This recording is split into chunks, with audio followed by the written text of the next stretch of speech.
Operator, they're on your tail. Joint starfighters, incoming at 027. Look out! Fall back! We need reinforcements. Carolina Griffin, stand by, stand by.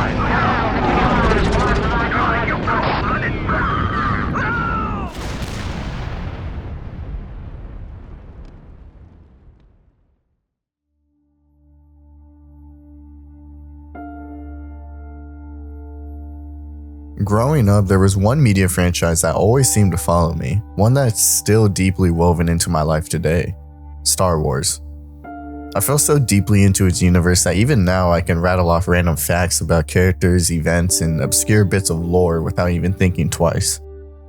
And what's even crazier is that I've barely scratched the surface. Between the books, comics, and expanded material, there's still an overwhelming amount that I haven't explored. But there's still one era of Star Wars that always fascinated me more than the others: the Clone Wars. Being born in the early 2000s, the prequel trilogy was my Star Wars. Say what you want about episodes 1 through 3, but these films mean everything to me. The scale, the politics, the world building, I could talk about all of them endlessly. Still, nothing captured my imagination as much as the clone army itself. Star Wars: The Clone Wars and Star Wars Episode 3: Revenge of the Sith showed just how much potential the clones had. As a kid, it was absolute peak, and honestly, as an adult, it's still peak. From 1990 to 2021, LucasArts released an incredible lineup of Star Wars games. Games you probably recognize: Star Wars Knights of the Old Republic, Star Wars Battlefront, and Star Wars The Force Unleashed. Out of all of them, dozens upon dozens, there was one game that stood out to me above the rest: Star Wars Republic Commando. Released in 2005 for PC and Xbox, Republic Commando is widely considered one of the best Star Wars games ever made. What's wild is how well the game still holds up today, not just mechanically but tonally, especially in an era where so many modern AAA releases feel rushed, bloated, or soulless. Republic Commando stands out. I fell in love with it: the characters, the story, the gameplay, all of it, and this video is about why. Before we jump into the gameplay, there's one important thing we need to clear up first: the canon. Star Wars Republic Commando was originally designed to be a loose tie-in to Star Wars Episode 3: Revenge of the Sith, releasing just months before the movie hit theaters. Much like the Clone Wars 2003 miniseries, it helped flesh out what the war actually looked like on the ground. These games and anime shorts were the primary way fans could experience the Clone Wars themselves. Clone Commandos in particular were barely acknowledged in the films. In Star Wars Episode 2: Attack of the Clones, they're mentioned exactly once when Commander Pons informs Mace Windu that he has 5 special command units awaiting your orders. And that's it. No further explanation, no details, and no follow-up. That all changed with Republic Commando, which not only introduced the concept in full, but also popularized clone commandos as elite, specialized soldiers within the Grand Army of the Republic. The issue, however, came later. As Star Wars media continued to expand, certain details from Republic Commando no longer lined up, particularly after Star Wars: The Clone Wars 2008 series, which became the definitive foundation for clone lore, which, due to George Lucas's direct involvement, held a much higher canonical authority. As a result, Republic Commando ended up in an awkward middle ground, neither fully contradicted nor fully supported, remaining in a canon limbo for several years. This limbo ended in October of 2012. In 2012, Lucasfilm was acquired by the Walt Disney Company, and the franchise underwent a massive continuity reset. The original episodes 1 through 6, the Clone Wars 2008 series, were declared official canon. Everything else, including Republic Commando, was moved into what became known as Legends, formerly the Expanded Universe. To be fair, the Expanded Universe had always existed alongside the films, often with its own internal contradictions and retcons. Conflicting lore was nothing new within Star Wars, but Republic Commando was now firmly categorized outside the main timeline. With that context in mind, here's how the game itself frames the experience. You are the leader of an elite squad of Republic Commandos. Your mission is to infiltrate, dominate, and ultimately annihilate the enemy. Your squad will follow your orders and lead, working together as a team, instinctively, intelligently, and instantly. You are their leader, and they are your weapon.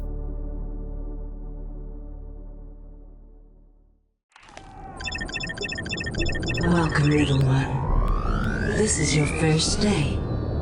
Your designation will be RP-01/138. We expect great things from you.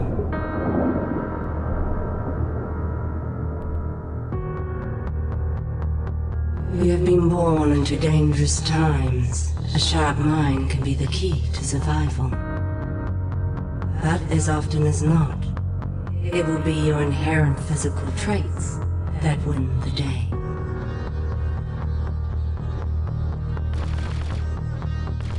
And in this regard, you will be superior to your more common brethren.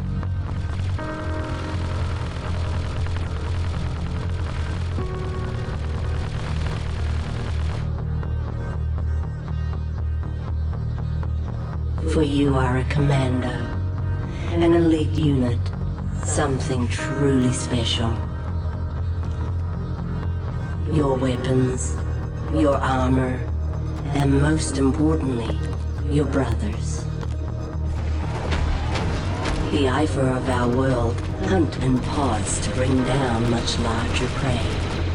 So too shall you join the three brothers and become fierce hunters for the Republic. Now, join your pod and embrace your destiny as their leader. Join Delta Squad. Delta 4-0, your foundation. A pure and uncomplicated soldier. 6-2, the heart and soul of your team. And 07, the fiercest hunter of all your brothers. You are each a piece of a whole person. And the Republic will call you to defend and give your lives if need be.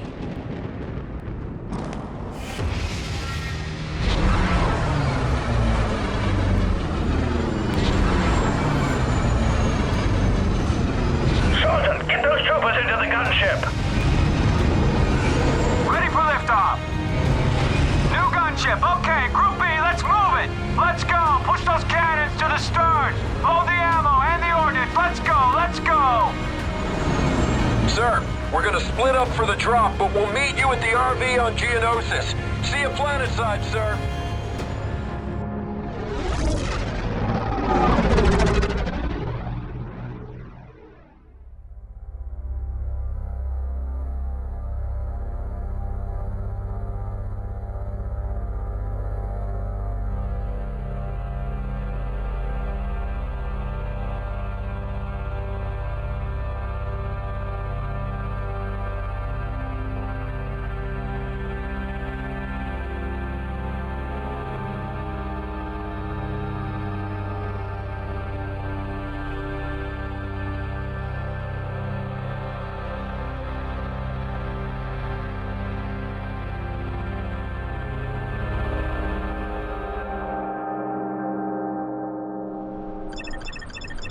Somebody's vessels approaching not standing off 1 glory.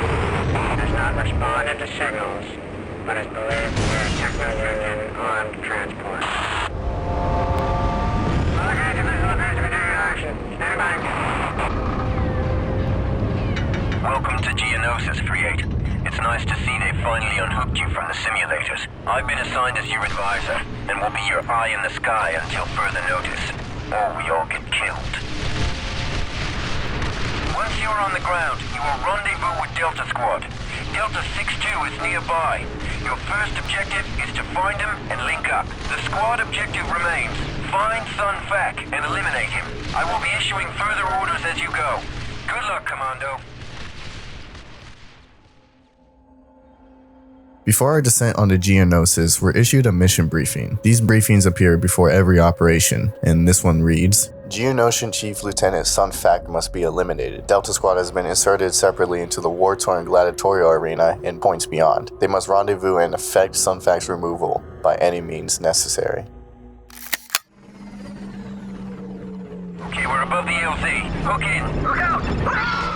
We're immediately surrounded by one of our most common enemies, the Geonosians, an insect-like species native to the planet who is now allied with the Separatist army. Our first mission as Republic Commandos teaches us the fundamentals of the war ahead, Is the Geonosian leader Sun Fac. while also establishing a noticeably darker tone.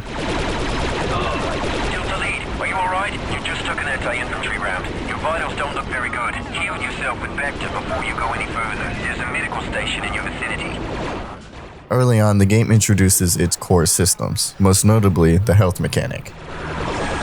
In a familiar Halo-inspired design, Boss is equipped with an overshield and 11 health bars. Once the shield is depleted, health will not regenerate on its own. It must only be restored using back-to healing stations that would be spread across the missions. At this point, it's worth taking a moment to understand who we're actually playing as. RC-1138, simply known as Boss, is the leader of Delta Squad, and the player's perspective for the entire game. Boss is a clone commando trained on Kamino by the Mandalorian instructors, bred specifically for leadership, autonomy, and tactical decision-making. Unlike the standard clone trooper, Boss isn't meant to follow orders blindly. He's expected to give them. Every command issued, every formation set, every breach executed comes from him. What defines Boss isn't a flashy personality, but restraint. He speaks rarely, but when he does, it's deliberate.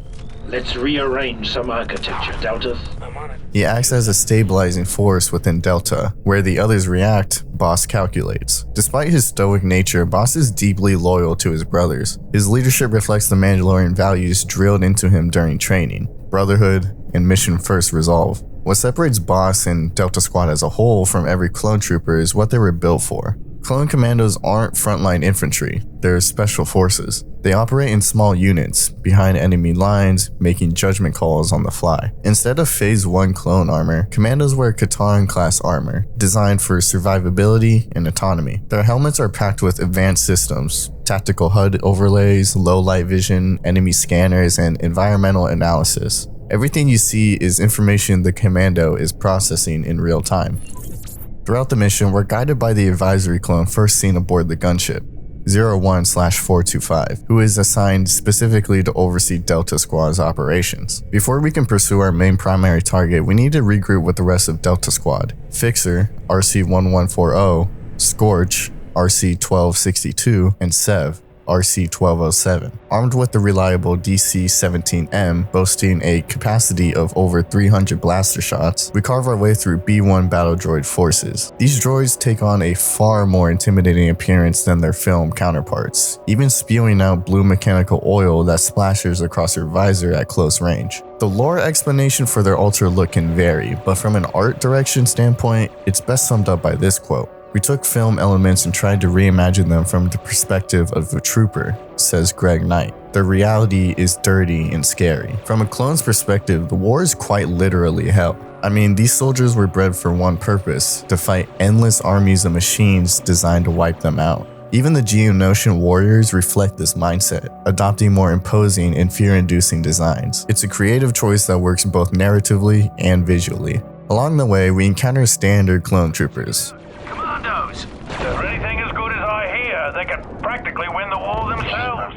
Often referred as regs or shinies, a term used for rookies fresh out of Kamino. Pushing through the opening engagements, we finally meet Delta 62, better known as Scorch. Woohoo! Eat plasma, you stupid droid! Yeah! 6-2 ready to go, sir. This is where Republic Commando truly shines. The AI squad mates are the heart of the experience. The immersion kicks in once you start issuing commands. You're not just playing alongside Delta Squad, you're leading them. You are the boss. The voice acting reinforces this dynamic beautifully. Boss is specifically voiced by Tamora Morrison, the same actor who portrayed the clones in episode 2 and 3, maintaining continuity. Meanwhile, the rest of Delta Squad is voiced by separate actors, giving each member a distinct personality and presence. This was a fantastic choice. The squad constantly exchanges unique dialogue, including their own internal rules and running jokes. Rule 39. Never say no to Bacta. They also perform spontaneous animations. For example, a fallen enemy might just get an unprompted kick, Dead hostile. purely for character flavor. Or when an enemy gets too close, a squad mate may execute a tactical takedown. These aren't just visual flourishes either. Delta Squad is genuinely effective in combat and will pull through in clutch moments. At this stage, only Scorch is with us, but each squad member can be assigned independently to objectives using a variety of tactical commands. These include ordering Delta to breach a door, or directing them to strategic positions where they can provide sniper or grenade support. Then there's the hand commands, which control overall squad behavior. These include search and destroy, placing the squad in an aggressive formation, form up, calling the team back to your position, secure area, assigning them to defend a specific location, and cancel, which halts any active orders immediately. With Scorch covering our flank, the mission presses on toward Delta 4-0, Fixer.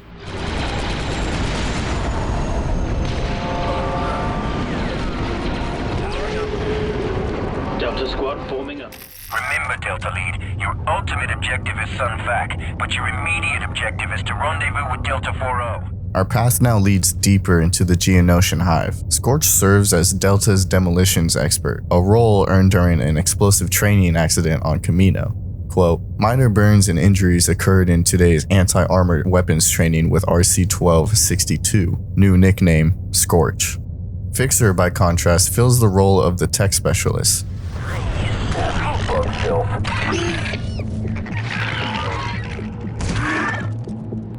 Uploading and linking with your visor, sir. Handling slicing, systems, and acting as a second-in-command to the squad. With Fixer rejoining the squad, we advance through increasingly dense enemy resistance as our advisor offers us tactical guidance. Doors can be breached in two ways, quietly via terminal slicing, or loudly using a breach formation that almost always includes a grenade. While brute force is usually more efficient, stealth occasionally proves the safer option. This time, we opt for silence. Delta then sabotages some Geonosian ships, weakening their presence as we move through a darkened passageway.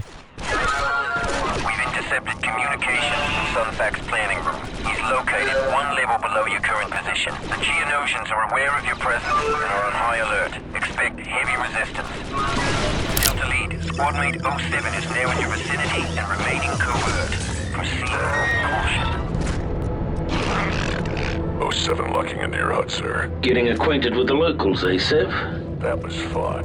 Where's Sun Fac? In the next room, boss. And don't worry, I saved some targets for you guys. RC-1207 makes his entrance. He's instantly recognizable by his gravelly voice. Good. More bugs. More kills. With the full squad assembled, attention turns back to the primary objective, Sun Fac. Delta Lead, it is absolutely vital that Sun Fac not escape.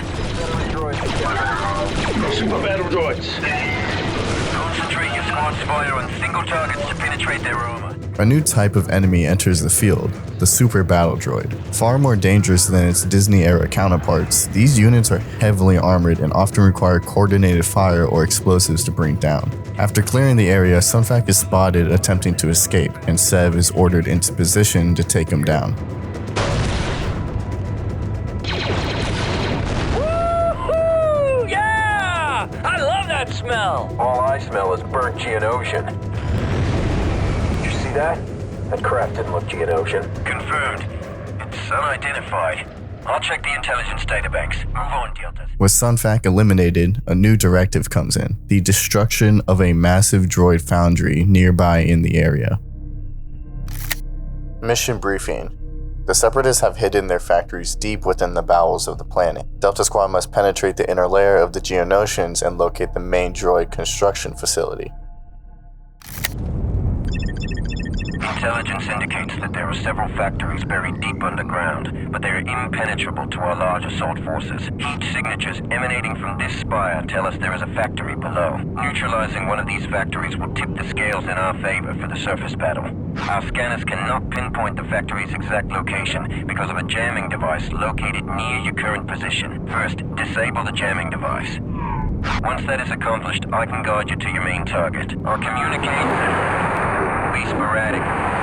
Inside, so you're on your own until that. Before advancing further, we acquire a new weapon attachment. Sniper mode. Very accurate. Very cover. The Sniper. One of the DC-17's standout features is that it's a modular design. Rather than swapping weapons outright, the rifle is rebuilt on the fly using different attachments. The Sniper configuration proves especially effective against heavily armored targets, like the Super Battle Droids, and the game immediately provides the perfect opportunity to use it. Will you look at this place? Multiple targets on the bridge. Lead, looks like a good place for a little sniper action. This is also a good moment to highlight the smaller details that breathe life into the game. Subtle touches like blood splatter across the visor, environmental effects that can be wiped away, and small bits of alien wildlife all contribute to the atmosphere. The HUD in particular stands out. Seeing the inside of Boss's helmet reinforces the sense that you're inhabiting a clone trooper. At this point, we've entered a Geonosian birthing center. This place gives me the creeps. Strange egg-like things. Looks like we're in some sort of Geonosian birthing chamber, gentlemen. Which is packed with alien eggs. Inside them are juvenile Geonosians, mostly known as drones. There's the jamming device, but it's shielded. The controls to that shield must be nearby. To disable the jamming device, the shields must first be taken offline. After holding the position, we plant the charge and destroy the jamming device. Fire in the hole! Keep them coming. Don't you ever get tired of this? Kill. Nice work. Communications coming back online. Initial scans show a large complex 1 level below your current location. Make your way through the opening behind the jamming device. There is a ledge at the end of this shaft. You can rappel to the lower level from that ledge. Let's get down to the lower level. Right behind you, squad leader. Stay alert. I'm reading a sudden surge of activity in your area. Vent shafts leading to the factory are located on the opposite side of the spire from your location. Figures. My readings are unable to find a way across the spire to the factory. You're going to have to get creative with this one. Here we encounter our first Geonosian elite, a flying warrior equipped with a devastating beam weapon. Its lethality is made immediately clear when Sev is taken out almost instantly during the initial encounter. These enemies are heavily armored and extremely dangerous, often requiring multiple sniper shots. Getting caught in their beam can also drain your health within seconds. This moment also introduces the game's revive system. Rather than forcing an immediate restart upon losing all health, Republic Commando places the down squad members into a critical state. If possible, another Delta can revive them, giving the team a second chance. When the player is incapacitated, 3 options will appear. Maintain current orders, which leaves the squad focused on their existing objective. Recall and revive, prompting a Delta to abandon their task and revive you. And reload last save game, allowing you to reset to the previous checkpoint if the situation feels unsalvageable. I haven't gone down just yet, but it's worth noting that Republic Commando can be surprisingly punishing, especially in the later missions. With that in mind, we push through the waves of Geonosians across the bridge. Not long after, we encounter a turret that can be operated either by the player or assigned by a squad mate. This is a mechanic that appears in several variations throughout the campaign. Destroying a nearby pillar opens a new route across the hive, but also reveals a new weapon pickup, the Elite Beam. Looks like a Geonosian beam weapon. By the Force, this thing is ugly. Dropped by, of course, those Geonosian elites, and it features a striking design. Its spider-like prongs are specifically designed for elite physiology, drawing fluids from the wielder to generate an energized beam. This biological dependency explains why the weapon can be picked up but not reloaded. Once the weapon is drained, that's it. The factory is at the other end of this ventilation shaft. Hurry. Mission briefing. Delta Squad has improvised an entry and penetrated the foundry, but completing its mission will not be easy. Several vital components must be identified and destroyed in order to cripple the droid production line. Find a computer and upload the factory schematics. I will analyze them for a weakness.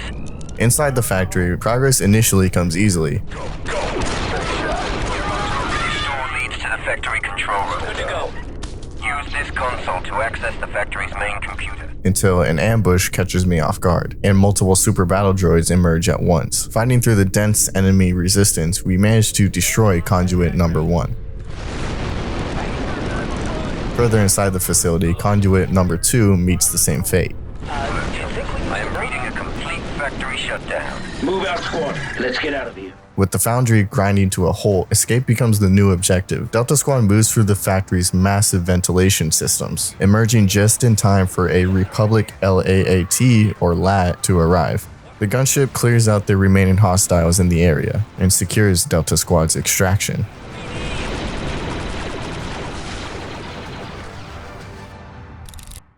Mission briefing.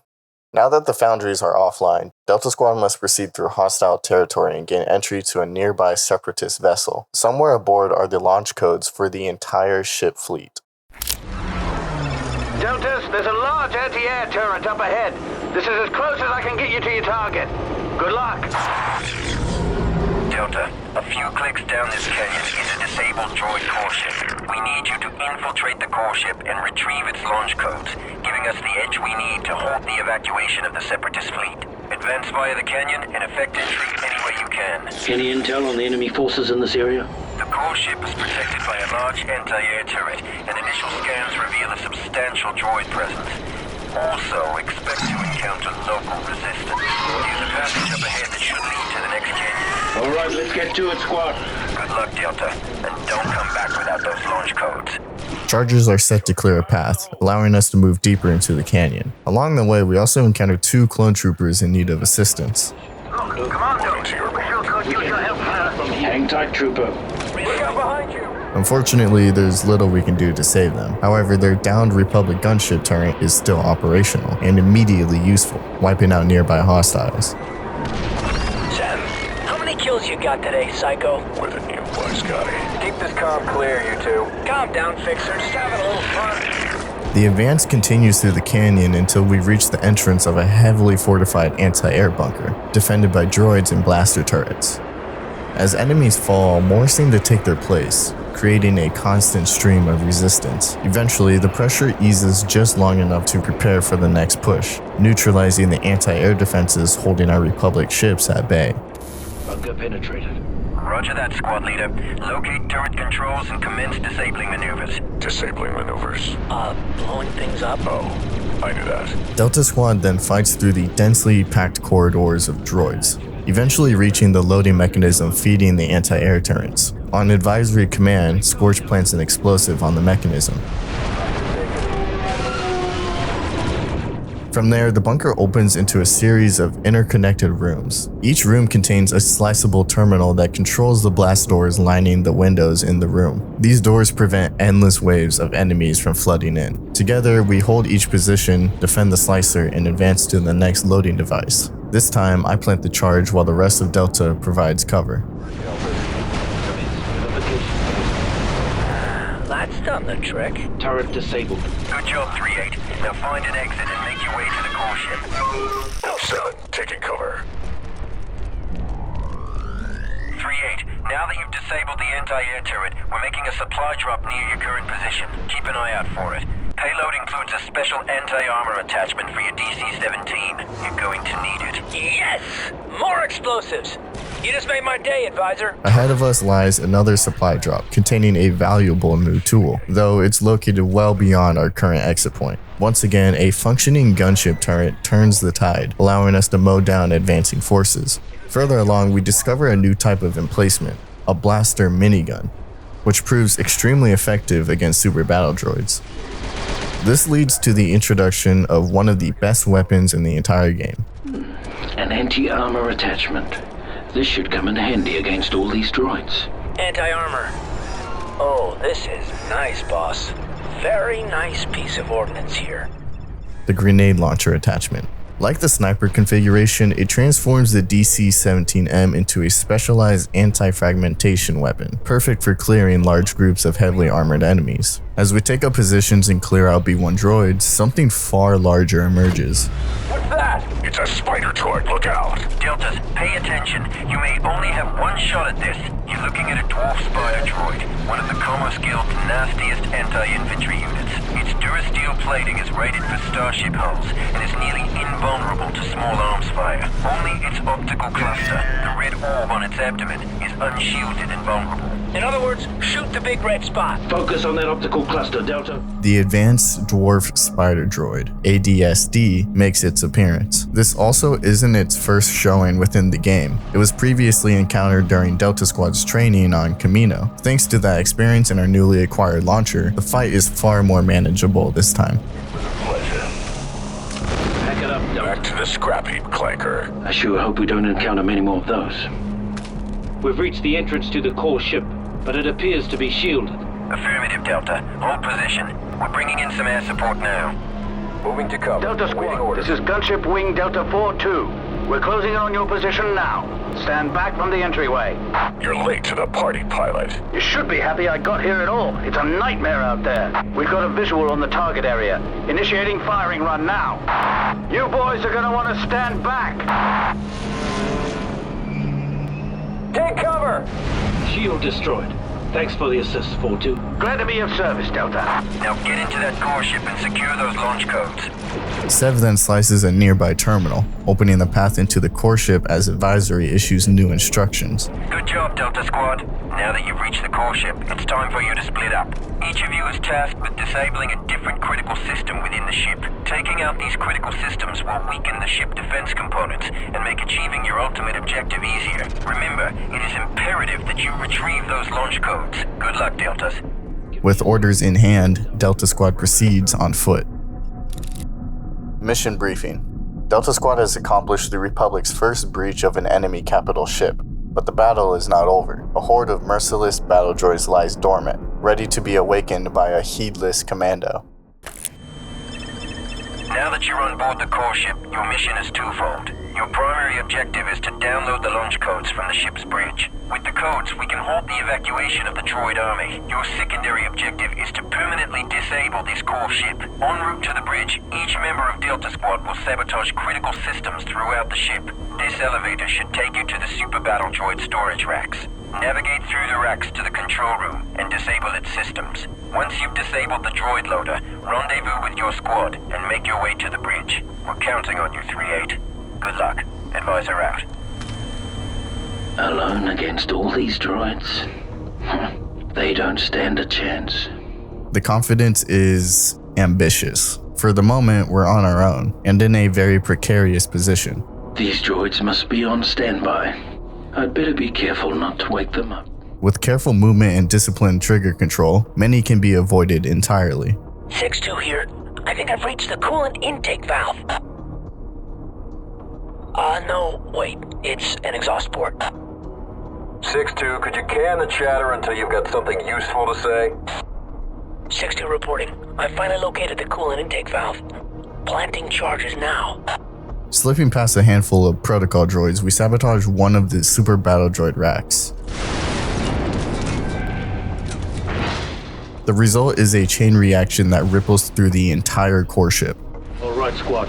Secondary objectives complete. Rendezvous on sub-level 1157. You got it, boss. Yes, sir. Affirmative. Trouble follows almost immediately.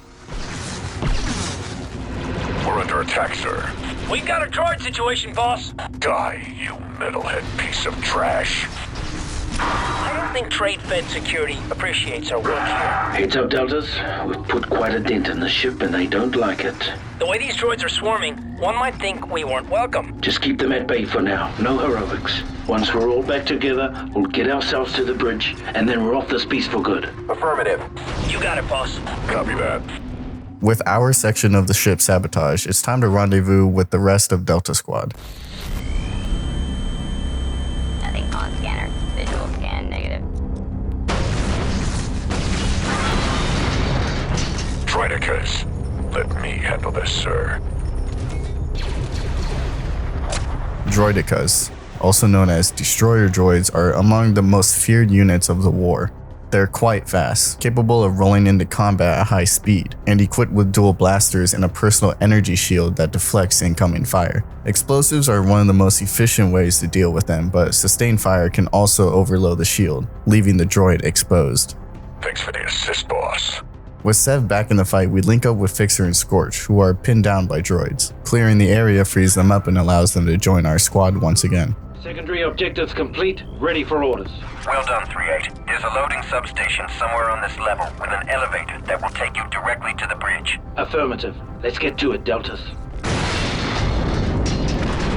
What's that? It's a droid dispenser, 07. Next time, read the briefing. Boss, a demo charge should shut it down for good.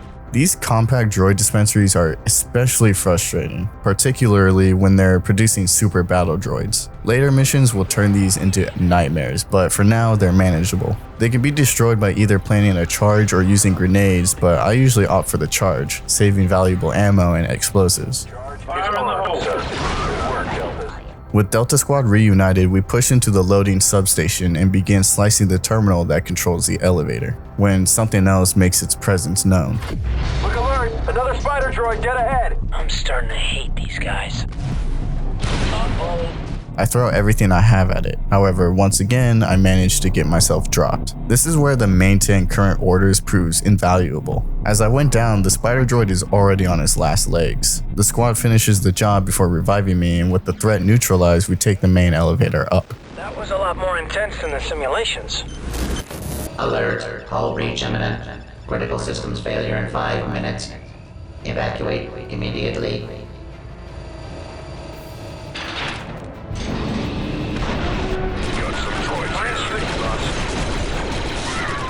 By now, the ship is in full meltdown. Delta Squad's sabotage has triggered a cascading failure. Good job, 3-8. Now find the bridge and get those codes. Affirmative. Move it, Deltas. The ship has just about had it. Also, this isn't one of those games that bluffs a countdown. If you don't complete the mission in time, it fails outright. I managed to get through this part without too much trouble, but this section is widely regarded as one of the toughest missions in the entire game.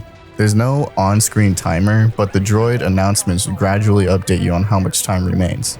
Systems failure in 2 minutes. Not much time left, sir. Despite the pressure, Delta Squad holds the line and secures the codes. We're loaded, sir. We've got the codes. Well done, Deltas. Now get yourselves out of there. It's good to see you, 4-2. All aboard! It'll be good to get back home to the Prosecutor.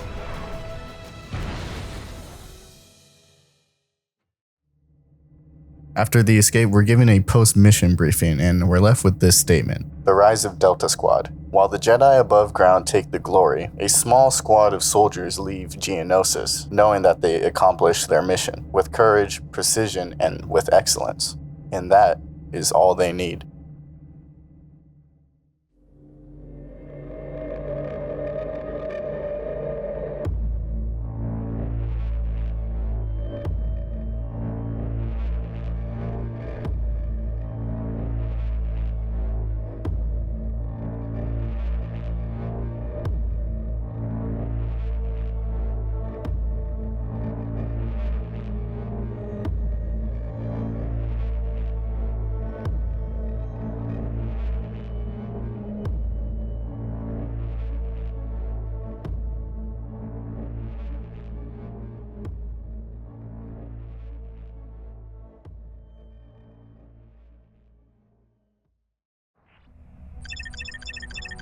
Recognize your next objective, the Prosecutor, an acclimated-class Republic assault ship under the command of Captain Martz. The Prosecutor was our first home.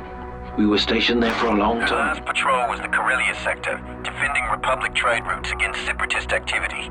But we lost contact with her over 2 weeks ago. This is nowhere near Corellia. Have they gone rogue? Not likely.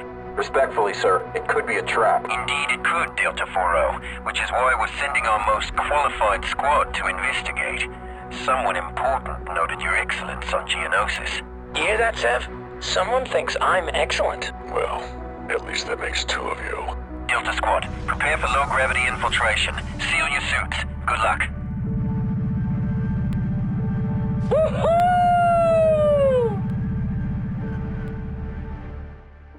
Mission briefing. Commandos work as a team, but they are just as deadly and efficient alone. To cover the vast starship, Delta Squad has split up. Their best hope is to move fast and silent through the vessel and recover their objectives. 3-8, each member of Delta Squad has been sent to one of the 4 data cores to retrieve critical information. Your primary objective is to retrieve the flight recorder data from the aft data core, then rendezvous with the squad for exfil. As squad leader, you may also be called upon to assist your squad mates with their orders. 07 is tasked with retrieving the sensor logs from the starboard data core. Delta 40 will hit the port core for the manifests and... Deltas, I've lost contact with command. Can any of you get through? No signal here, sir. 7 out. It's all white noise on my end, boss. 6-2 out. That's a negative, squad leader. 4-0 out. What do you think happened to him? That's not important. Right, sir? Right, 40. If the advisor can re-establish comms, he will. In the meantime, we've got some data to retrieve. Move out, Delta. Once again, we're on our own. this time aboard the Prosecutor, an Acclimator-class assault ship that once served as Delta Squad's home. Now it drifts silent through space. Whatever happened here, we'll have to uncover it ourselves, at least for now. Moving through the ship's hollow corridors, the name Ghost Ship starts to feel very fitting. Deltas, report in. Any signs of life? 7 here. I've got nothing. This is Delta 4-0. No life signs yet. 6-2 reporting. Nothing but Minox, sir. It's disgraceful. If vermin keep eating through the power conduits, this ship won't be worth its weight in scrap. This is 6-2. I'm getting some interference on my visor. Wait, now it's gone. Strange. A fallen clone trooper lies ahead in a corridor, never a good sign. 6-2 again. I'm getting that static again. Stronger this time. I can hardly see. What the? 6-2. Delta 6-2, can you hear me? Report. Get off me, you throwing bag of bolts! 6-2. Deltas, I've lost 6-2. Are either of you close enough to monitor his status? Report. Negative, sir. No Deltas on my scope either, sir. Hey, you're a Commando. Thank goodness. What happened here? I'm not sure. I was scanning the maintenance corridors when I heard blaster fire. By the time I got to where the noise was, everyone was dead. So you came to the torpedo bay to hide? No, sir. I was trying to launch a torpedo and alert the Republic. But you're here now, so no need for that, eh? Thanks for the rescue.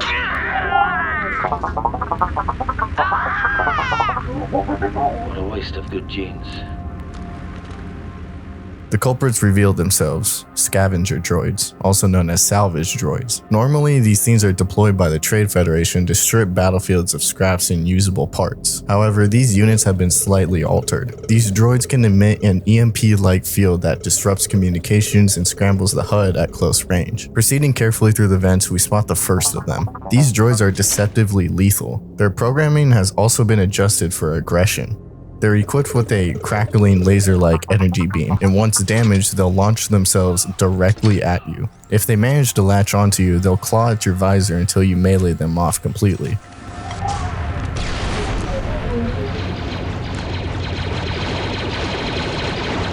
Go, go, go.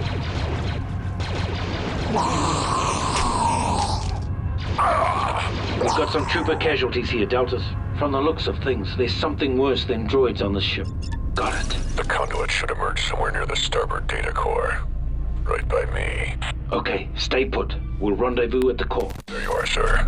We're close enough to monitor each other's status. What's your position, 7? I'm in the starboard data core. Should be a viewport near you. Our next objective comes through, rendezvous with Sev.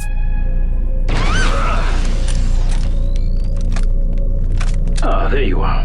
Give me a minute and I'll join you. Just have to slice this core for the sensor logs. That did it. Now, hold on. Got some static here.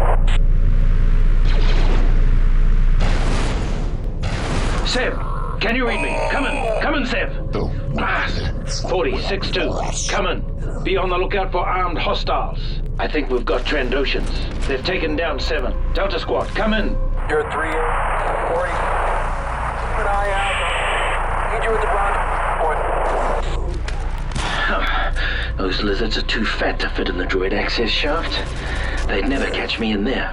At this point, the mystery of the Prosecutor starts to unravel. The Trandoshans are responsible. Trandoshans are a reptilian humanoid species from the planet Trandosha. As natural-born hunters, Trandoshans are infamous throughout the galaxy for their involvement in slavery, bounty hunting, and mercenary work. They've boarded the Prosecutor, wiping out the crew with the help of the modified salvage droids.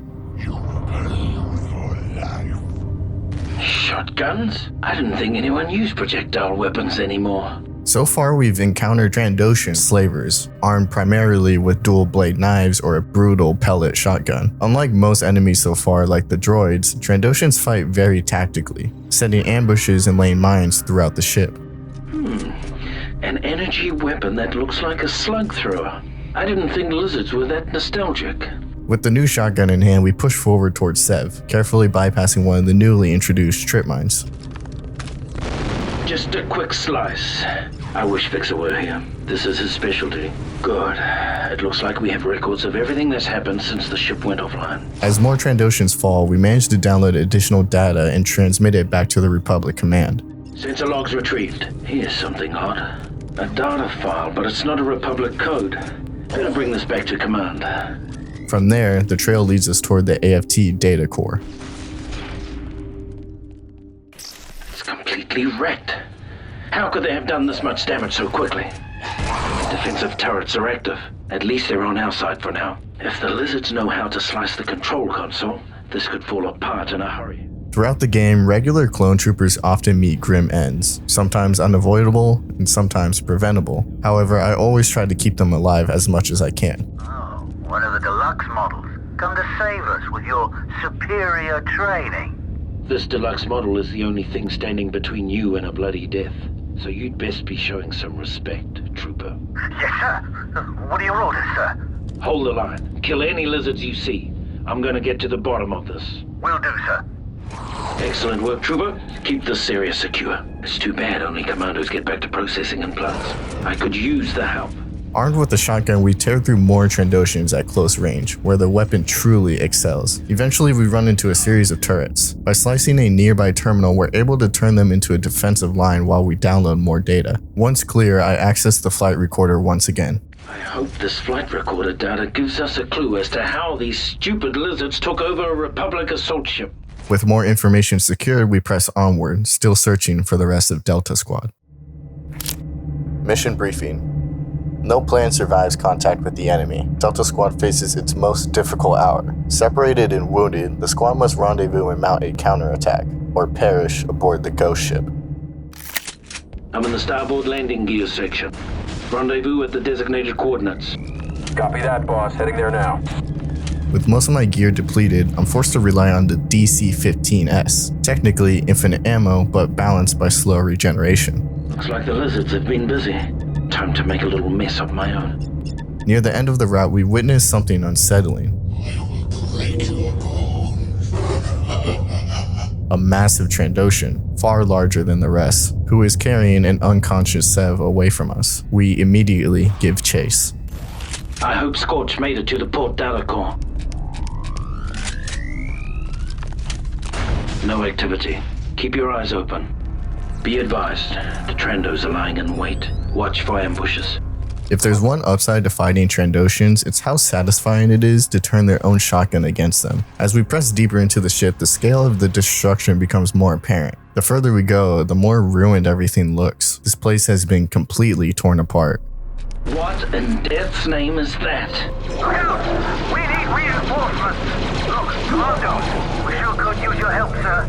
Die, you cold-blooded The presence from earlier finally reveals itself. A Trandoshan elite. Bigger, tougher, and significantly more dangerous than the standard slavers. These elites represent the peak of Trandoshan mercenary forces, as they wield a heavy ACP repeater capable of shredding clones within seconds. The ACP repeater itself is a brutal weapon. With a 300 round capacity, high fire rate, and heavy damage output, it's easily one of the strongest guns in the game, balanced only by reduced mobility and long reload times. I heard they carry an LS-150 heavy ACP repeater.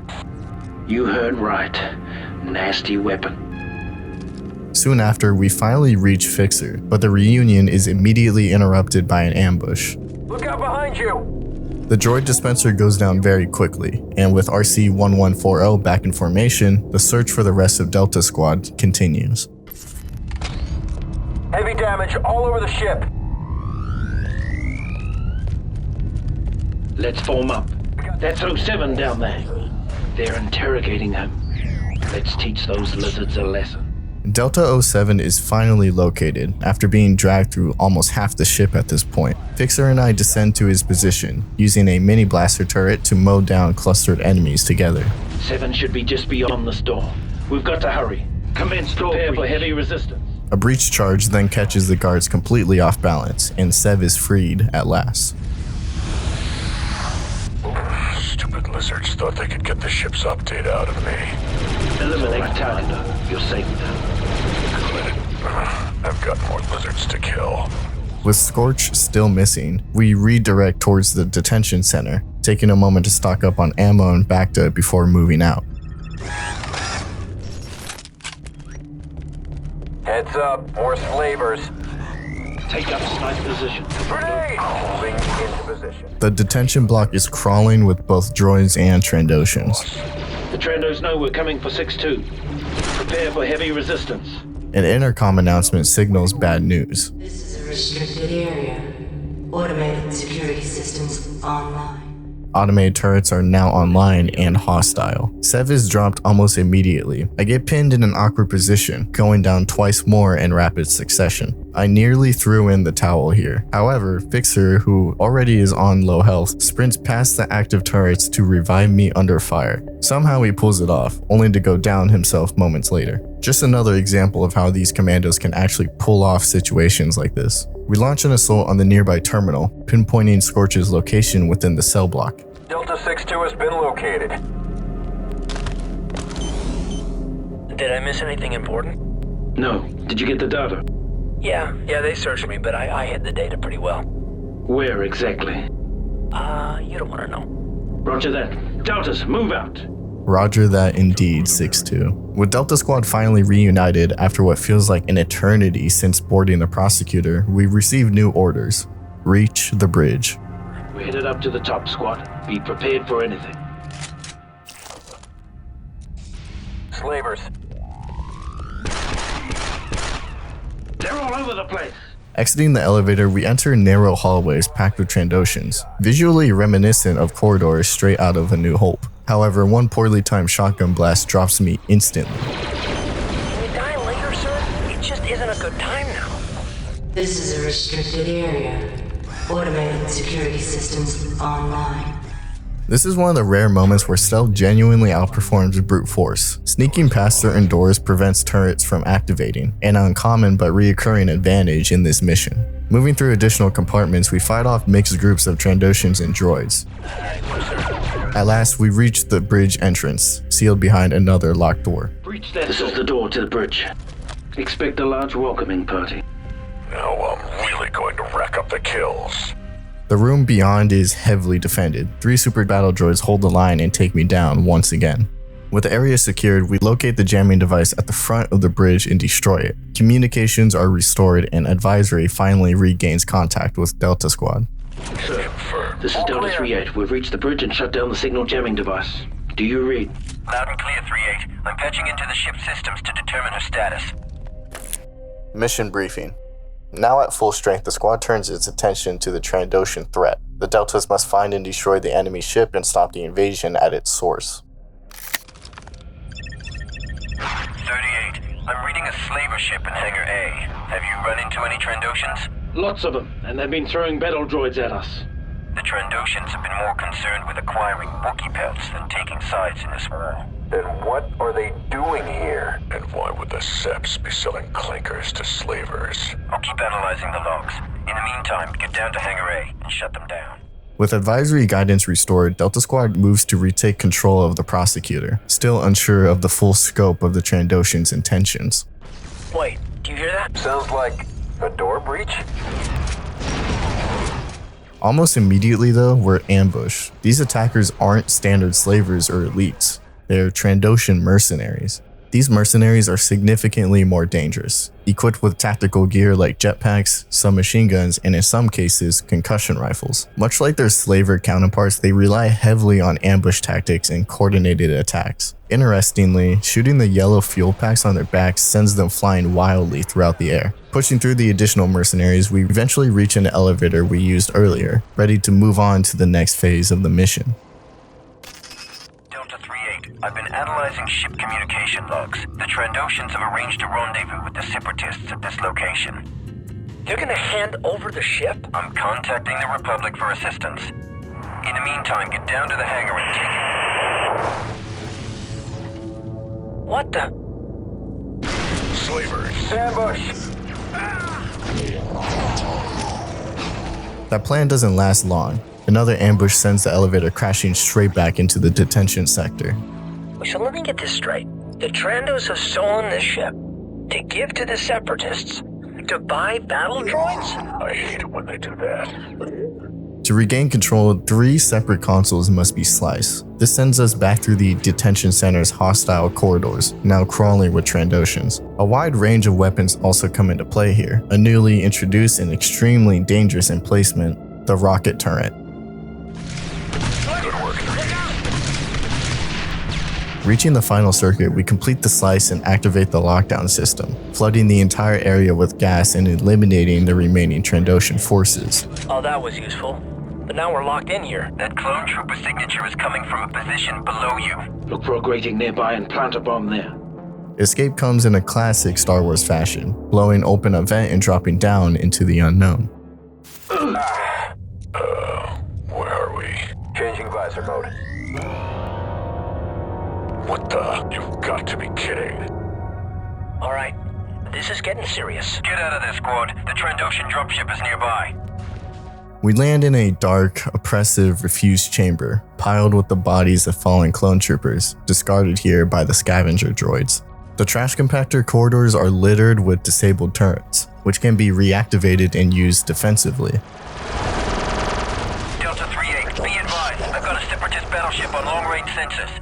Eventually, we reach Hangar A, now occupied by Trandoshan forces and their dropship, which produces infinite amounts of enemies to spawn. The objective is pretty straightforward. Destroy the ship on the hangar's lower level. On the way down, we acquire one of those concussion rifles I mentioned earlier, the LJ-50.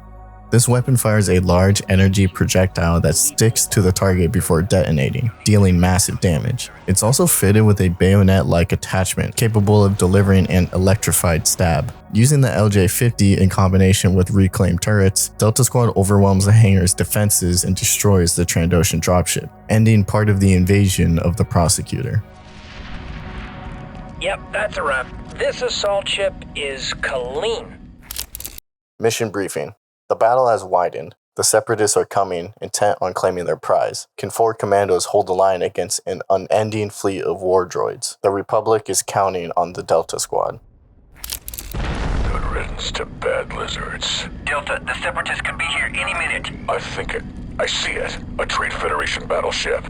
Yeah, not even you can see into hyperspace, Sev. No, it's on the edge of the system.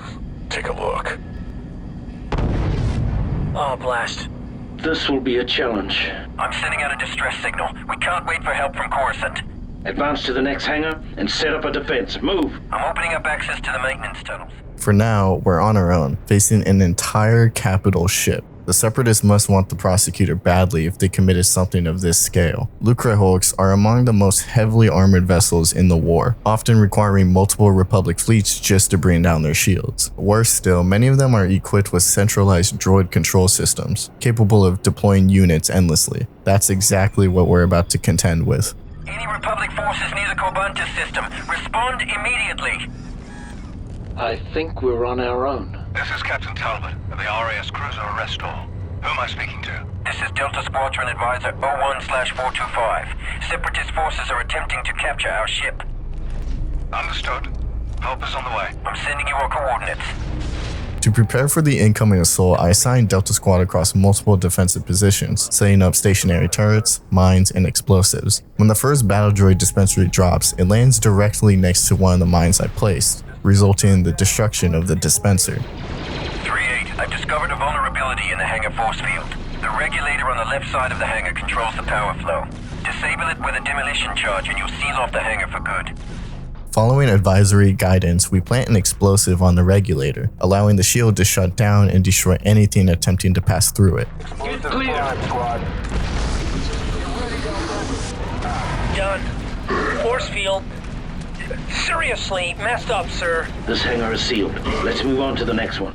Hangar C is already swarming with droids. Advisory makes it clear, the faster we destroy the regulator, the fewer enemies we'll face. How many kills do I rack for droid dispensers? That's 2 for 2, squad. Let's move on to the last hangar. With the area now stabilized, we push towards the final hangar, the last stand between Delta Squad and saving the Prosecutor. Hangar D plays out very differently. The droids are already entrenched, with 4 active dispensaries, 2 B2 units, 1 B1, and a droidica. Slowly but surely, I managed to plant the remaining charge and clear the hangar. Annihilated. Advisory then directs us to a terminal in the rear, revealing the final solution. Ordnance is on its way. Hop on board and wrap things up, 3-8. Ordnance?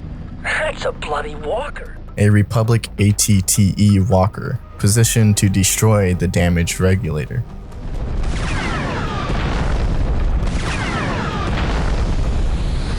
That's it. Assault ship is secure. They're scuttling us. This situation is getting seriously out of Where's hand. that cruiser? We can't wait for Talbot. We'll have to fight back. Squad, move to the rear of the hangar and get on that lift. The Prosecutor is now under sustained bombardment, actively being scuttled by the enemy capital ship. Delta Squad then moves to the advanced gun control station with a single goal: return fire. Take offensive formation. Roger that. Move. This may not work, but it's our only shot. This tunnel leads to one of the ship's turbo lasers. Why don't we just fly out of here? Engines offline. Figures.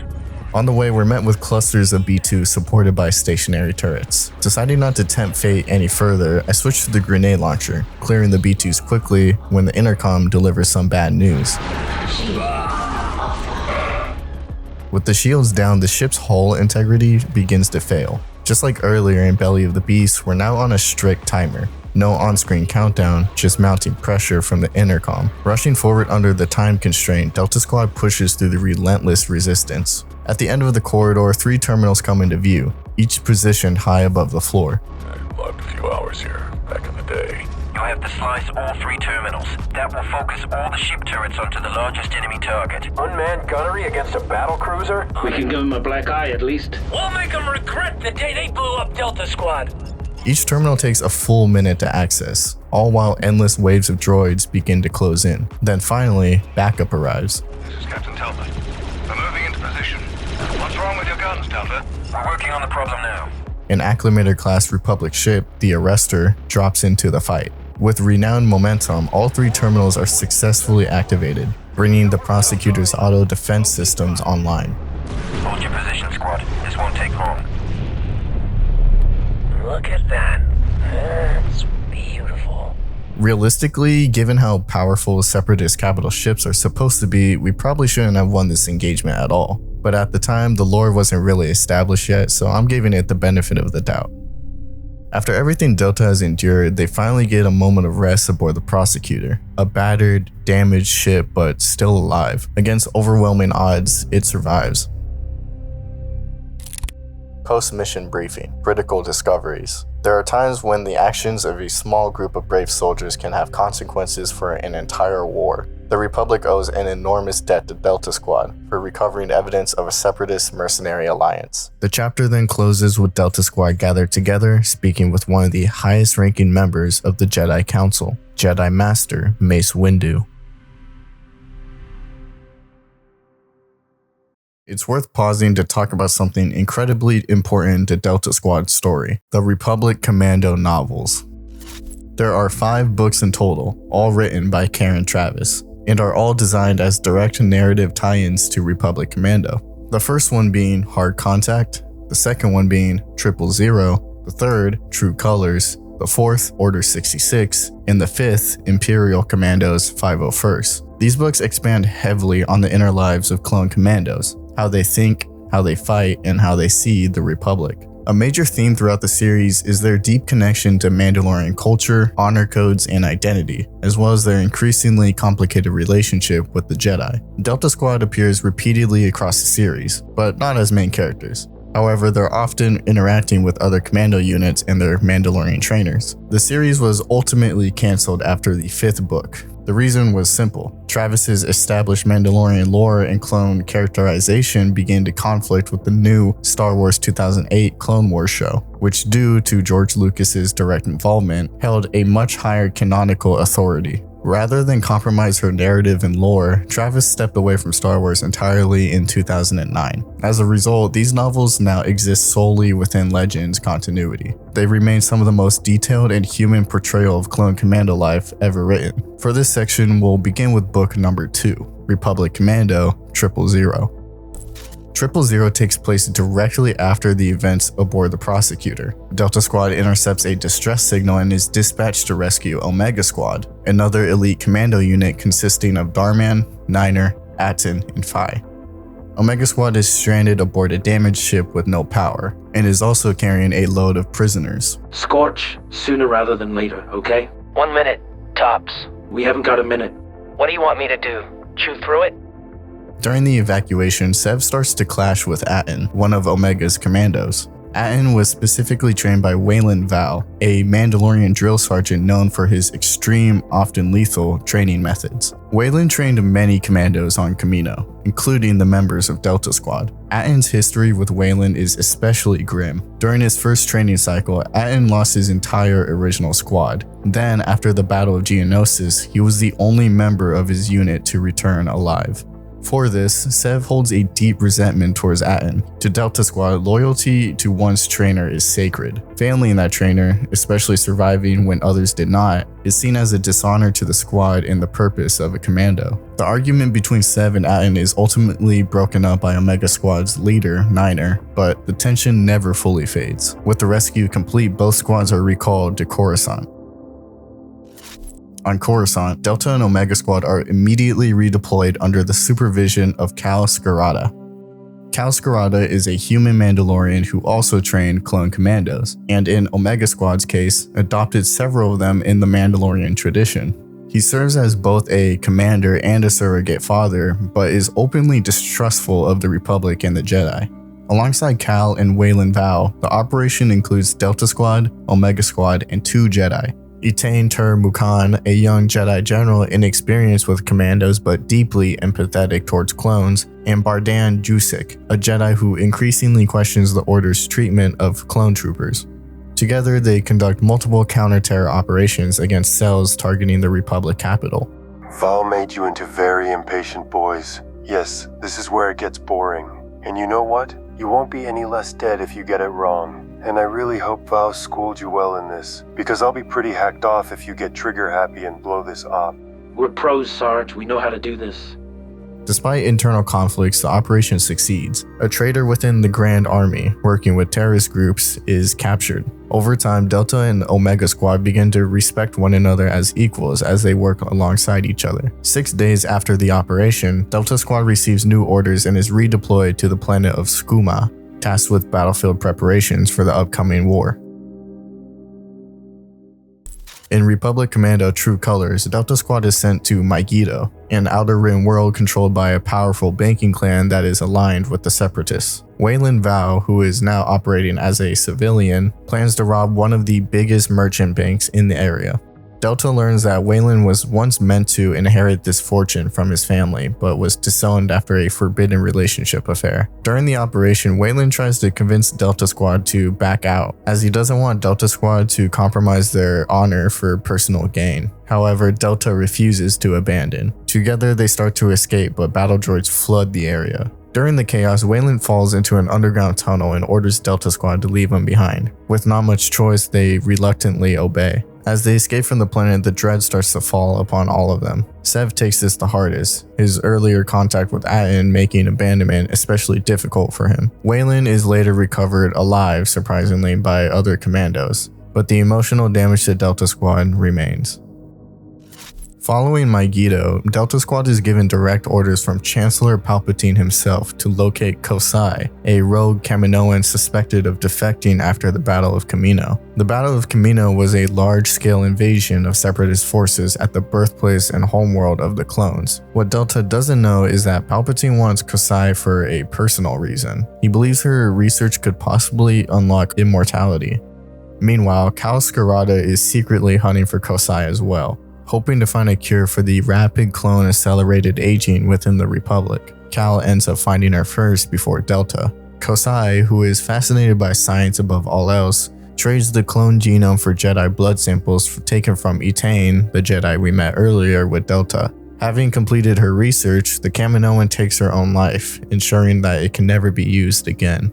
Cal, who now has all he needs, beheads the Kaminoan and gives it to Delta Squad as proof. Palpatine, while not receiving his personal ask, believes the mission was a success, allowing for a clone future to be quietly preserved without his knowledge. Back on Coruscant, 7 Scorch take part in a Mandalorian commemoration ritual honoring fallen Commandos, led by Cal Skirata and Wayland Val. Months later, Delta and Omega Squad are stationed on the Republic base of Hargob, now operating under the command of Etain Turamukan. Etain sees the clones as individuals first and soldiers second, a perspective shaped by her time working alongside the Commandos and Mandalorian trainers. The base is then suddenly attacked by a rebel assault. The clone casualties are catastrophic. For Scorch, something finally breaks. The demolition expert who hid his pain behind humor can't process the loss. Scorch then joins Omega Squad in a retaliatory assault against the attackers, and when it's over, he drags the enemy corpses into the open, emptying his blaster into them and spitting on their remains. Seeing this, Etain intervenes, not as a general issuing discipline, but as someone who understands that Scorch isn't malfunctioning, he's grieving. Through forced meditation, she calms him, offering peace within the soldier's mind. Not long after, Delta Squad begins preparations for another major operation, one that could alter the course of the war entirely.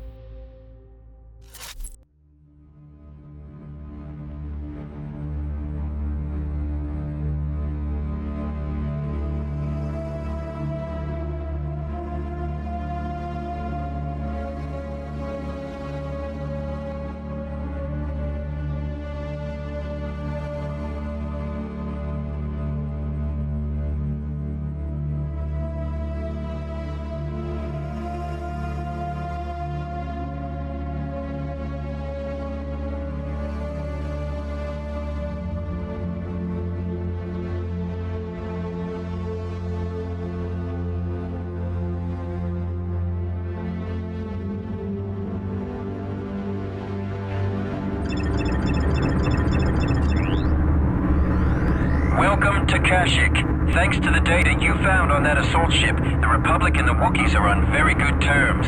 They've asked us to help find their leader, a Wookiee named Tarful.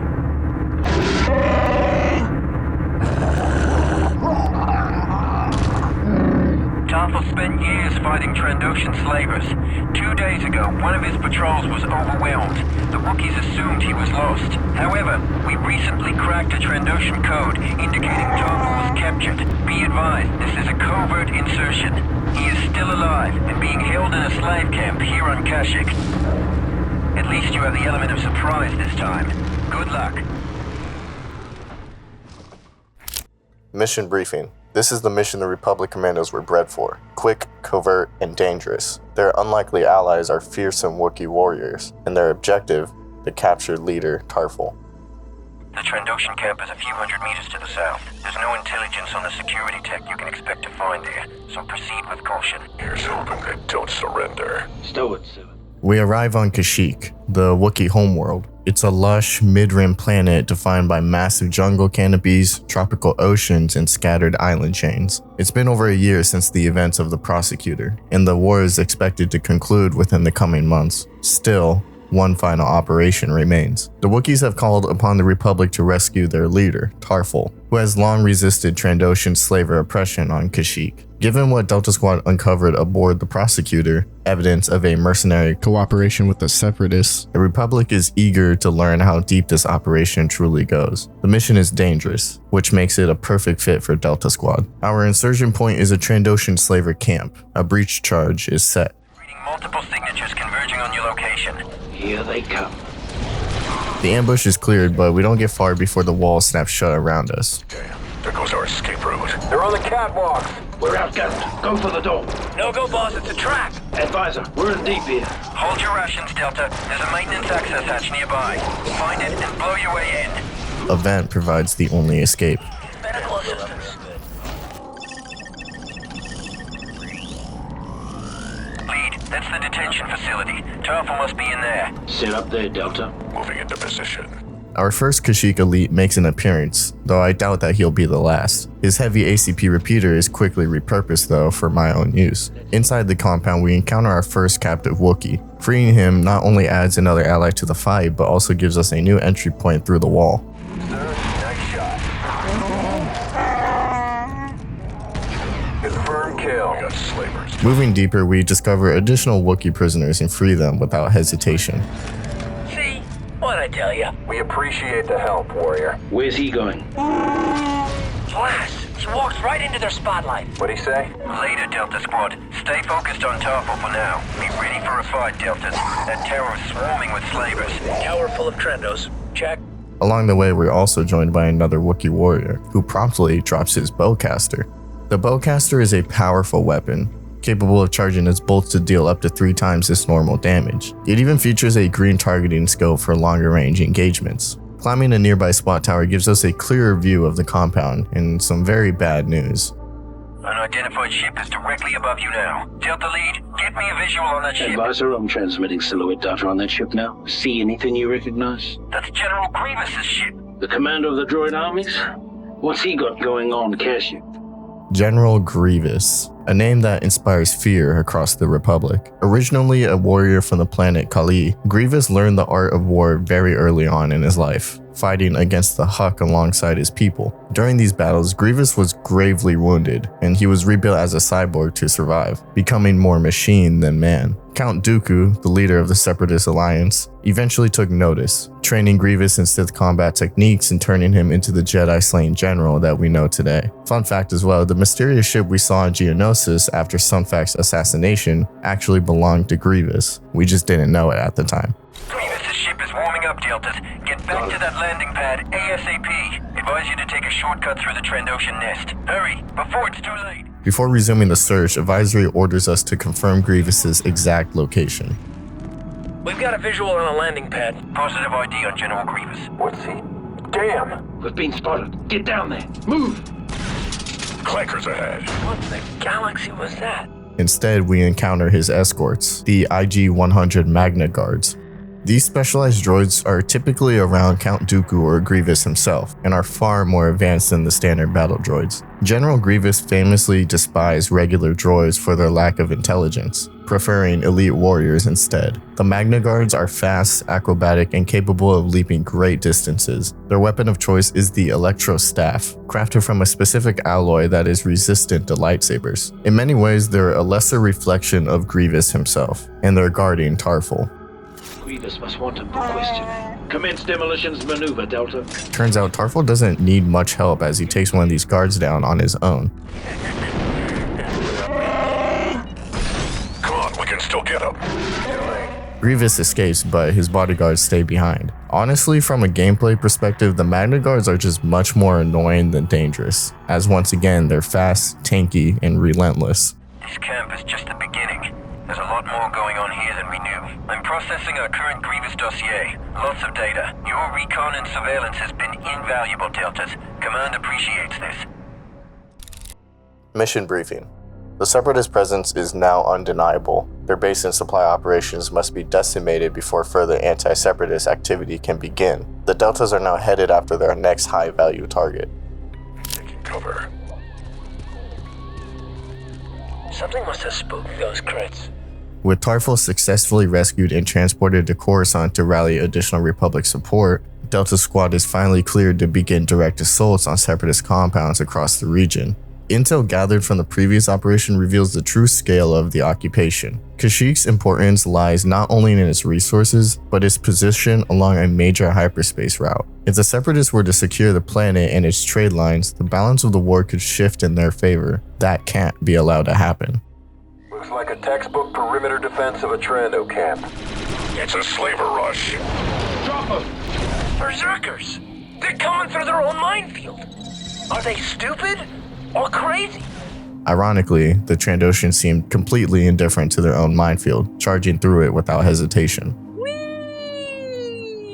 Breaking through the initial defenses, we encounter B-1 battle droids, confirmation that full Separatist forces are now deployed planetside. Sir, we've eliminated the Trando's perimeter defenses. Good work, Deltas. Proceed inside and ascertain the nature of the camp. It looks like a Trando compound, but they've got droids guarding it. During the opening engagement, we're introduced to a new turret type, similar to the rocket turret, but outfitted with heavy laser weaponry. Once secured, it becomes a strong defensive anchor against incoming waves. Exploring the area further reveals hidden supply caches. After clearing them out, we uncover a new heavy weapon, a Wookiee rocket launcher. This launcher can lock onto specific targets, be fired unguided, or charged to unleash multiple rockets in rapid succession. Fixer, There's a droid up there controlling the minefield. The minefield is active. There they go. Droids ahead. Stupid droids. Pushing through dense, Trandoshan-infested jungles, we eventually reach a landing pad. Much like the operation on board the Prosecutor, this pad must be destroyed to prevent reinforcements from arriving. Delta Squad, proceed to the lower level of the base. Oh, look. The base has another level. They said. Scans indicate more ships in the vicinity. There must be another landing pad in the base. We'll provide air support as soon as possible. Inside the compound, resistance intensifies. Trandoshan mercenaries and battle droids flood the area, but a captured rocket turret allows us to establish a solid defensive position. Advancing deeper, we reach a breach point. On the other side lies another landing pad, guarded by a familiar threat. Sev is ordered to slice into the nearby terminal, maneuvering a crane into position. It was a pleasure. Just as the area appears secure, 3 B-1 battle droid dispensaries activate at once. However, before the situation can spiral, Republic support arrives. Well, it's about time.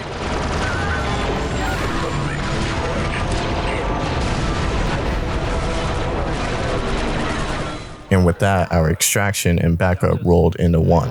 We're not going far, Delta.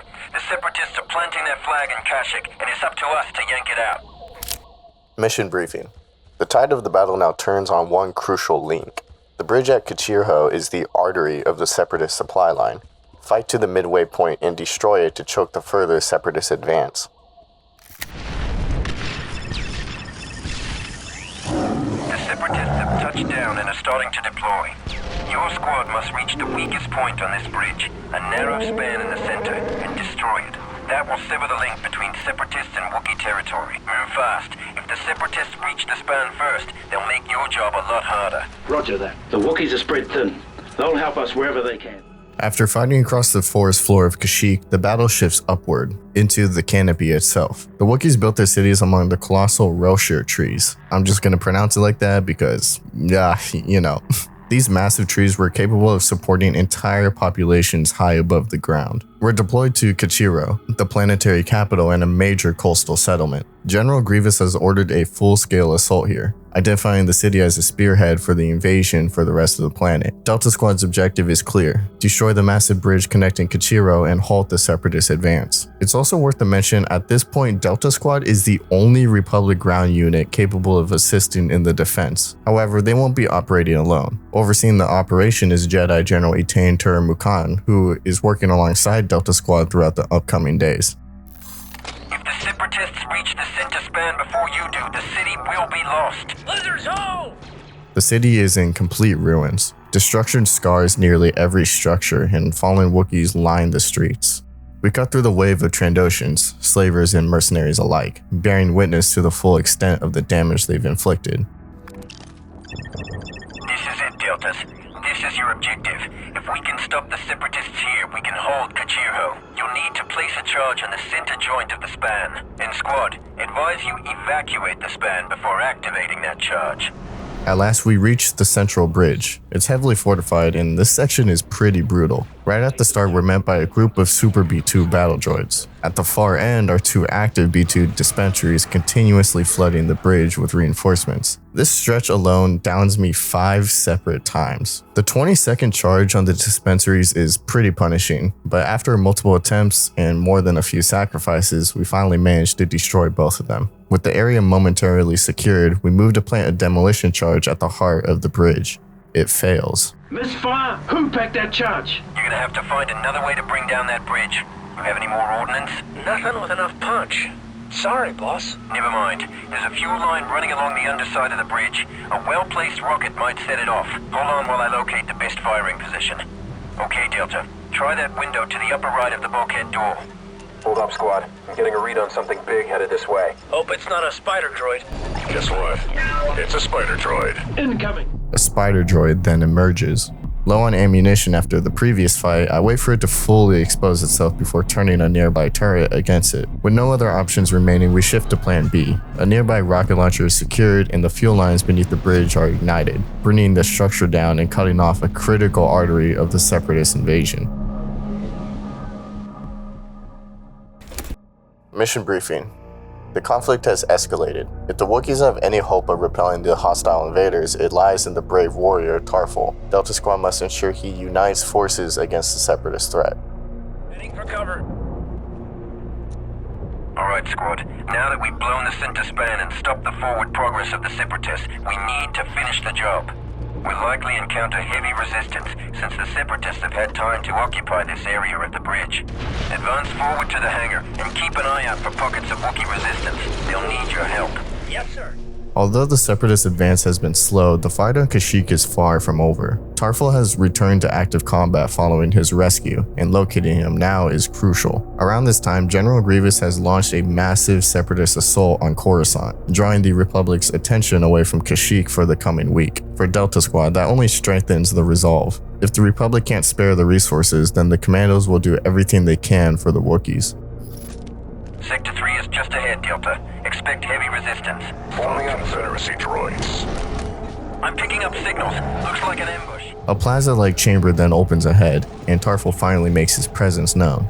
After clearing waves of battle droids, we link up with the additional Wookiee fighters and eliminate the remaining hostiles. One of them leads us back to Tarful, shifting the mission once again. Tarful now moves under Delta Squad's protection. Failure is not an option. Tarful indicates that Separatists have overrun the ammo dumps on the nearby loading docks. We need to liberate that ammo if they're going to have any chance of beating back the Separatists. As we push forward towards the loading docks, resistance intensifies, particularly from B-2 battle droids. Reaching the dock, we begin reclaiming ammunition crates that have been locked down by the Trandoshans. With a coordinated attack, we secure the supply dump and move on to Loading Dock 2, echoing a familiar operation from the Prosecutor. Loading Dock B is already heavily under attack. The Wookiee defenders fall just as we arrive. With Tarful manning the blaster turret alongside Delta Squad, we hold the position while disarming demolition charges planted on the ammo. As the final droid dispenser falls, a new threat emerges. Bugs! What are they doing here? Looks like the Separatists are more serious about this attack than we thought. They've got all hands on deck. The Geonosians have re-entered the fight. Multiple elites descend upon the area, tearing through the squad before we manage to regroup and eliminate them. It's been a long time since Delta Squad last faced these enemies. Over 2.5 years since Geonosis. If the Separatists are willing to deploy droids, Trandoshans, and Geonosians all at once, then Kashyyyk is clearly worth everything to them. Scans indicate that Tarful's troops are on the loading dock just past this pumping station. Proceed with caution. We arrive at the pump station packed with enemies. I make the mistake of assuming Geonosian weaponry is designed for droids, and it really isn't. We then use a catwalk to bypass a blocked access point, and we're suddenly ambushed by Trandoshans armed with concussion rifles. Tarful is too important to lose. Find a way to get him out of there. A sliced terminal then drops the heavy rafters over the windows, cutting off the attack and securing the area. With Tarful confirmed safe, we escort him to the rendezvous point. It almost seems too late, as most of the Wookiee forces are already dead. From the shadows, a pair of Magna Guards now make their move on Tarful. Another kill for the cause. Moving to cover. Lead, this is the remnant of Tarful's personal guard. They'll escort him to the war room. Your new objective is to advance to the upper levels of the Citadel. Eliminate all hostiles. If we can take back this tree, we can cut off their supply lines and stop them cold. Mission briefing. A major confrontation with Separatist forces is now inevitable. The two factions are advancing on one another, preparing for an all-out battle. Deltas, a Separatist ship has just touched down on the top of this tree. Get up there and destroy it. Tarful and his men are on the way to the war room. They'll provide intel and technical support from there. He's left behind one Wookiee guide to help you. With Delta Squad's continued support, the Separatists are slowly being pushed back. By this point, the Battle of Coruscant has concluded, and the Republic is preparing a counteroffensive on Kashyyyk, one that will be overseen by Jedi Master Yoda himself. There's just one problem. A Recusant-class light destroyer has grounded itself on the planet, actively deploying massive number of battle droids. It also prevents any reinforcements from reaching the surface. Delta Squad's mission is simple in theory: destroy the cruiser. We advance alongside the Wookiees, who suffer heavy casualties almost immediately. So much for a guide. Cut the chatter, 6-2. Get that Wookiee out of the fire area. Okay, you tell him to retreat, Fixer. Negative on that. With our Wookiee allies still pushing forward, we cut through the waves of B2 battle droids. A long walkway becomes the next choke point, where destroyer droids roll in and immediately take me out and our furry companion. With the main route locked down, we divert to rescue Wookiees pinned inside a nearby hangar. Nicely done as always, Deltas. The main door appears to be damaged, 3-8. You'll have to use the service branch. Effect rapid entry into the service branch by detonating one of the large fuel tanks. The one on the right scans as empty. That's your best bet. Over. I think we can handle that. You'll have to make your way through the nursery facilities of the Citadel. Oh, is that where they keep the baby Wookiees? Negative. Baby worship trees. This is the Wookiees' garden. We then get one of the most beautiful regions of Kashyyyk to come into view, the Sacred Garden. However, now it is scarred by war, guarded by multiple Trandoshan elites. Using the ACP repeater and grenades, we carve through the resistance, but not without friendly fire mishap. Advisory then updates us on the grounded cruiser. It's siphoning power directly from the tree grid, overloading the system and disabling Kashyyyk's defense turrets. The solution lies in reactivating the backup generators spread throughout the tree. The first alpha generator door is heavily guarded by mercenaries. Noticing that the primary terminal requires a full minute to slice, I prepare for a defense. Almost immediately, the worst possible reinforcements arrive, Geonosis elites. After a brutal holdout, the generator is successfully brought back online. The lights just came on. Let's form up. Alpha generator online. Mark's here. With Alpha restored, we move on to the second objective. Generator Beta mirrors the first, another 1 minute hold against swarming Geonosians. That's what I'm talking about. It's a power generator in the middle of a tree. Strange. Seth, when this is over, I'm gonna make sure that you get some R&R. With both generators operational, the attention turns back to the Separatist cruiser. Return to the main corridor, Delta. Eliminate target. The next stretch is purely chaos. Tarpal's forces have engaged the enemy in a hangar up ahead. Proceed to the hangar and clear the way for them. Another hangar? What can you say? Wookiees like hangars. Or maybe not. Those hairy freaks sure can fight. Mount that turret, Delta. Affirmative, sir.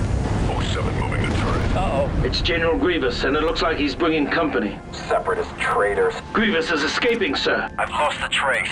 Blast.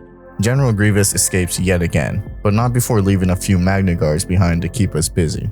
Delta, there's a Wookiee freight elevator ahead that you can use to express to the top of the tree. The Separatists have been using it to load this tree with droids. Take control of the elevator shaft and use the lift to get up there pronto. With the hangar cleared, we push towards the elevator. It's heavily fortified with B2 units, but with careful sniper fire, we clear the ambush and get access to the elevator. The final push can now begin. Mission briefing. A Separatist dropship threatens all of Delta's gains, delivering waves of troops onto the Wookiee city. It's up to 4 brave Commandos to reach the vessel and shoot it out of the sky. Well done, Deltas. The Wookiee defense systems are now online and available to destroy the Separatist cruiser. In the upper levels of each of the 4 bays, you'll find a Wookiee dual missile turret. Only with the combined firepower of all 4 turrets do we have the slightest chance of taking down this juggernaut. Go, go! We've made it to the top, sir. Reaching the upper levels, we're immediately met with overwhelming firepower. A spider droid, Magna Guards, droidicas, B2s, everything the Separatists have left stands between us and the ship.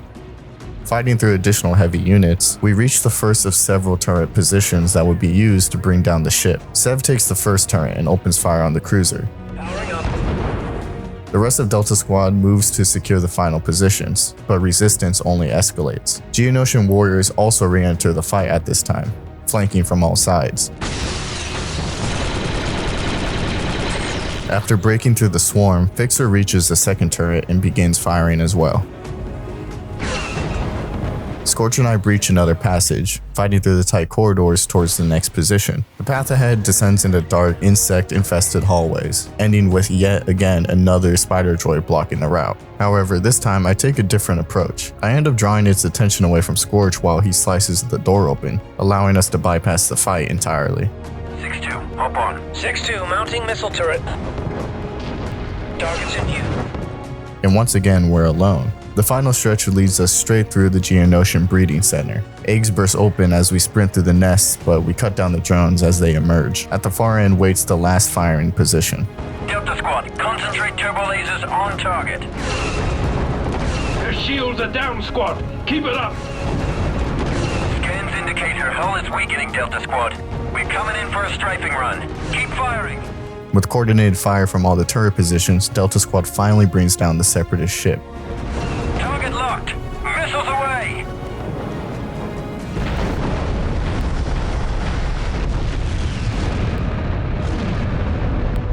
Nothing like a little precision teamwork, Deltas. And that was nothing like a little precision teamwork. Lose the chatter, Commandos. What now, sir? Awaiting further instructions, 40. Delta Squad, regroup at 3/8 position for exfil. Boss, I've got a problem here. Sev, where are you? Multiple hostiles. Lost his signal, boss. We'll find it again, damn it. Squad, regroup. We're going after Sev. Negative 3/8. New orders came through from the Jedi generals. Clear the area. Evac now. I don't care if they came from Master Yoda himself. As a matter of fact, they did, soldier. Now get your squad out of there. Blast our orders! 40? He's right, boss. We gotta evac. Sir, we have to go back. Delta Lead, get your men under control. One commando is not worth risking an entire operation. One commando? He's talking about my pod brother. Hold on, advisor. What do you mean, an entire operation? I can't believe. Your team was the advance force for a full-scale Republic invasion. I had strict orders not to tell you. It was your reconnaissance, your intel that verified the operation. And now the invasion has begun. Republic assault ship on Vector 6. Hostiles to starboard, ready guns. Firing solution in 2 seconds. Watch it, Paul. They're on your tail. Droid starfighters, incoming at 0-27. Look out! Boss, look! It's the invasion force. Taking the city was only the beginning. I've never seen so many ships before. Yes, sir. Yes, I'll patch you through right away. Listen up, Deltas. All Republic forces, establish forward command in Kashyyyk. Is that really who I think it is? Rendezvous with Delta Squad, we must. Upon them, we rest much hope. Wookiee freedom must not be sacrificed. Sorry, Deltas. Looks like it's back to the action. You have your orders. Delta Squad, lock and load.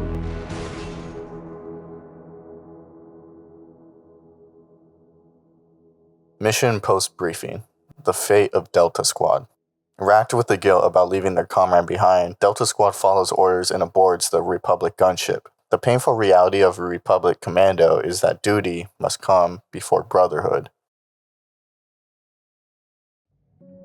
With that, Star Wars Republic Commando comes to a close. Delta Squad is left carrying the weight of something they were never trained for: guilt. Leaving a brother behind is failure by Mandalorian standards, by clone standards, by their standards. Yet because of Sev's sacrifice, the Republic is able to launch a full-scale invasion of Kashyyyk. There's a bitter irony in that. Just like Magneto, an operation Sev took deeply personal. His absence becomes the cost of victory. With no other option, Delta Squad continues the fight. They push forward through the rest of the Kashyyyk campaign without their brother. They carry on the burden because that's what Commandos are made to do. Republic Commando succeeds in both the most triumphant and devastating ways possible. It builds clone commandos from the ground up, not as faceless soldiers, but as brothers and specialists shaped by loyalty and shared trauma. And yet, nearly 21 years later, the same question still hangs over the game.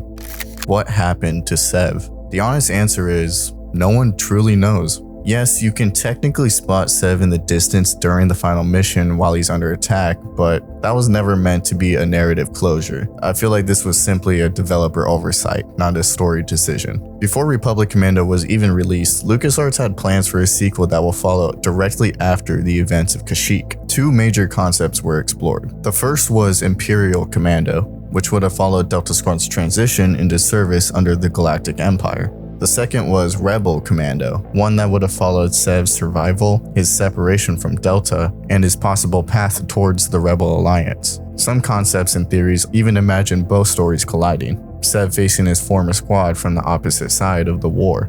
None of it ever came to be. LucasArts was struggling internally. Management issues, shifting creative direction, quality control problems. Sales expectations for the original game were modest at best, and many developers who worked on Republic Commando left the studio shortly after its release. For fans, it was an unfortunate end to a story that clearly wasn't finished. Still, while Sev's fate remains unsolved, we do learn what happens to the rest of Delta Squad through the novels, specifically Republic Commando, Order 66, and Imperial Commando, 501st. Their story continues. In Republic Commando Order 66, the galaxy reaches a breaking point. Order 66, a contingency protocol issued to every clone in the Grand Army of the Republic, commands the execution of their Jedi generals. Unlike later Disney canon interpretations, the Legends version of Order 66 was fundamentally different. In Disney canon, clones are secretly fitted with an inhibitor chip designed to override free will once the order is issued. In Legends continuity, no such mechanism exists. The order was publicly known to both clones and Jedi alike, categorized as a safeguard against rogue Jedi. It was never expected to be used, until it was. After years of war, and just as hope begins to surface following the Republic's soon-to-be victory on Kashyyyk, Chancellor Palpatine transmits the order across the galaxy. Execute Order 66. Because clones and legends retain full autonomy, Order 66 becomes a deeply personal moral crisis. Many clones have fought beside their Jedi commanders for years, forming bonds closer than rank alone would suggest. Most clones obeyed. However, some did not. Omega Squad, for example, refused the order outright, unable to turn on the Jedi they considered family. So where was Delta Squad? The ending of Republic Commando places Delta's redeployment just before Order 66 is issued. They neither directly obeyed nor openly defied the command. Instead, they were simply never placed in a position to carry it out. Whether Delta would have followed the order remains unanswered. Personally, it's not hard to believe that they would have resisted just a little bit. Delta Squad, like most commandos, was trained to be independent, resilient, and deeply loyal, but not blindly obedient. They held immense respect for their Mandalorian trainers and their Jedi commanders, especially Etain Turnbukan, who became a closer friend to the squad over the battles they endured. Even if Delta Squad avoided Order 66, it ultimately didn't matter. The Republic was gone.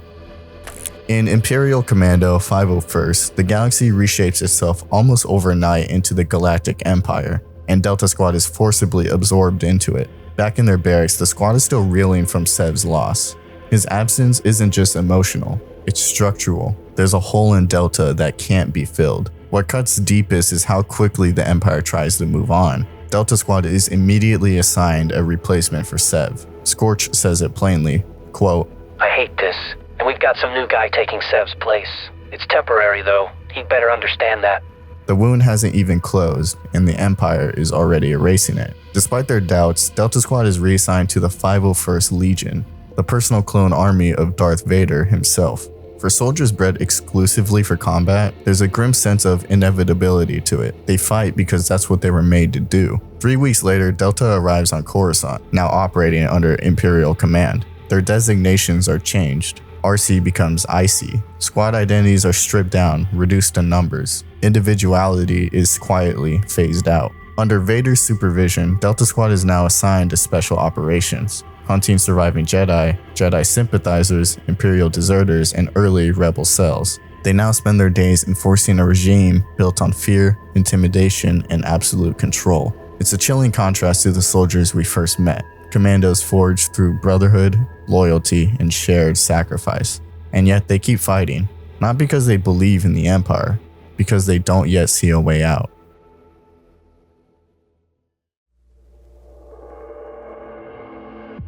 If you're interested in where Delta Squad exists purely within Disney canon, you'll be relieved to know that they do exist, just not in the way you'd probably hope for. Before Lucasfilm was acquired by the Walt Disney Company in 2012, Delta Squad made their first and only canonical appearance together in Star Wars The Clone Wars Season 3, Episode 14, Witches of the Mist. Within the first minute of the episode, Delta Squad appears briefly on screen. It's an almost blink and you miss it cameo, less than a minute long, but its existence technically cements Delta Squad into Disney canon before the continuity was reset. Unfortunately, it's only the characters themselves that carry over, not their story. There's also a tonal shift that's hard to ignore. While Boss is the only one who speaks, his voice is the same as every other clone trooper. There were no survivors on Deveron. Everyone was killed, including Master Halsey and his Padawan. However, this would mean that all the other Deltas would also sound the same. The distinct personalities and the vocal identities established within the game are now gone. Still, seeing all 4 of them together, even briefly, was something. And while this is the only time we see the full squad in Disney canon, this isn't the last time we see RC-1262, Scorch. Scorch reappears years later in Star Wars The Bad Batch, first showing up in Season 1, Episode 14, War Mantle. I genuinely can't overstate the hype I felt seeing him appear out of nowhere. I mean, we haven't seen anything of Delta Squad since 2012, but as the series went on, that excitement slowly turned into disappointment. For some context, The Bad Batch follows Clone Force 99, a group of genetically enhanced clones who initially resist Order 66 due to their specific mutations. During an infiltration of an Imperial training facility, the Bad Batch encounters another clone Commando, Gregor, who reveals that the Empire is now using Commandos to train Stormtrooper recruits, phasing out clones entirely. During the escape, they come face to face with Scorch, and realistically, he's one of the only one who puts up a fight against Clone Force 99. He continues to appear throughout the later seasons, operating under Dr. Hemlock, eventually becoming a reoccurring antagonist. In the final episode of Season 3, Scorch is shot multiple times by Hunter and Crosshair and falls to his presumed death, dying while protecting Hemlock. Viewing this, I was in complete and utter shock. I've seen people try to argue that his death was fine or realistic, or that fans should simply be grateful that he was brought back at all. But reintroducing a beloved character with over 15 years of legacy, only to discard him with no real character exploration, feels hollow. Yes, I know inhibitor chips exist within Disney canon, but we've repeatedly seen clones question the Empire, even without removing them. For example, within the same show, Commander Cody, who never removes his chip, still begins to doubt the Empire, eventually leading to his desertion. Scorch never gets that chance. You could remove his identity entirely, replace him with any generic commando, and the story wouldn't change. The name exists purely as a cameo, a marketing beat, nothing more. And that's what hurts. It wouldn't have taken much to give him depth either. Even a single scene, less than a minute, could have done it. The Empire is gaining new recruits every day. They're nothing like me, or like us, I should say, what we once were. But what else is there? I'm a soldier. They can't even stop these deserters, Clone Force 99. Still, I haven't seen efficiency like that in a squad in a long time. Scorch sits alone in his barracks, writing in a private journal, a log meant only for himself. The room is silent, empty. He glances around and moves towards the crate in the corner, brushing aside old gear before pulling something from the bottom. A photograph. Delta Squad, long before Kashyyyk. The memories start to hit all at once. Anger, grief, regret. He then smashes a mirror with his hand, cracks splintering across his reflection. Before he can process it, a transmission comes through from Dr. Hemlock. Orders. Scorch then puts his helmet back on and leaves out the door, leaving the photo to lay upon the bare floor. They could have legit done anything. Instead, they did nothing. You could argue that Scorch lived through the same events as Legends, that grief and rage hollowed him out over time, turning him into what we see. But the problem is simple. We just don't know that. Disney canon gives us no insight into Delta Squad besides the fact that they exist. And that problem extends to Clone Commandos as a whole. In Bad Batch, they're often reduced to disposable shock troopers, far removed from the elite, brother-bound soldiers they once were within Legends. And for me, Delta Squad deserves better.